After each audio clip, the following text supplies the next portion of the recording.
Hi, thank you for joining me while I have my tea and read some poetry. Today's poem is one of my absolute favorites, Diving into the Wreck by Adrienne Rich. For those who may not know, Adrienne Rich has written numerous collections of poetry. Her subjects were things like women's role in society, politics, race, war. So when I first started writing poetry, I really found myself reading a lot of Adrienne Rich, and this poem in particular is just stunning.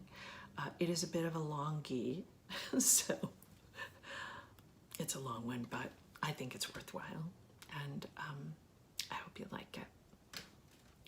Diving into the Wreck. First, having read the book of myths and loaded the camera and checked the edge of the knife blade, I put on the body armor of black rubber, the absurd flippers, the grave and awkward mask.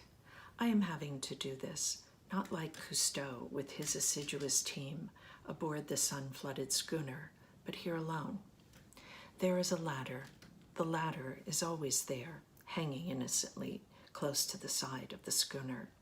We know what it is used for, we who have used it. Otherwise, it is a piece of maritime floss, some sundry equipment.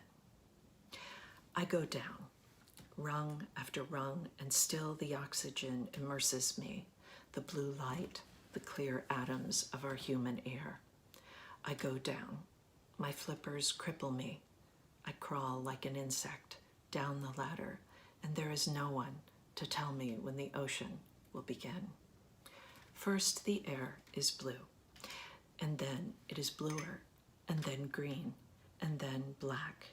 I am blacking out, and yet my mask is powerful. It pumps my blood with power. The sea is another story. The sea is not a question of power. I have to learn alone to turn my body without force in the deep element.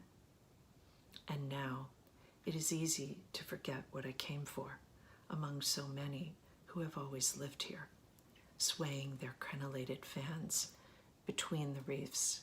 And besides, you breathe differently down here. I came to explore the wreck. The words are purposes. The words are maps. I came to see the damage that was done and the treasures that prevail. I stroked the beam of my lamp slowly along the flank of something more permanent than fish or weed. The thing I came for, the wreck, and not the story of the wreck. The thing itself, and not the myth. The drowned face always staring toward the sun. The evidence of damage worn by salt and sway into this threadbare beauty. The ribs of the disaster curving their assertion among the tentative haunters.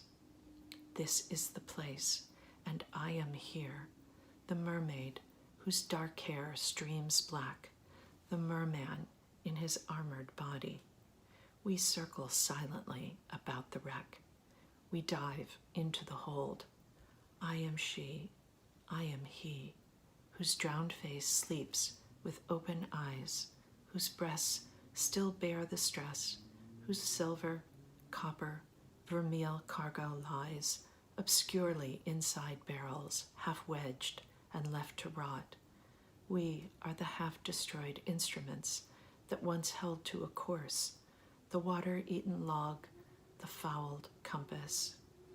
We are, I am, you are, by cowardice or courage, the one who find our way back to this scene, carrying a knife, a camera, a book of myths in which our names do not appear.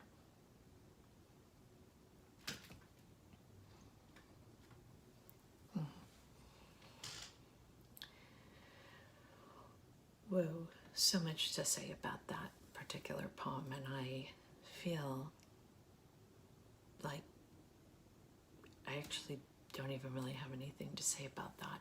I just always am so, I find, and sometimes when I read this poem, I feel like I get so immersed in what, in her language that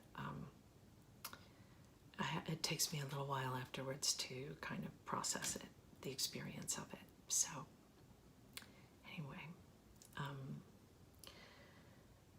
I'm going to finish my tea and then I'm going to go back to work, but thank you for joining me today, and I will be back tomorrow.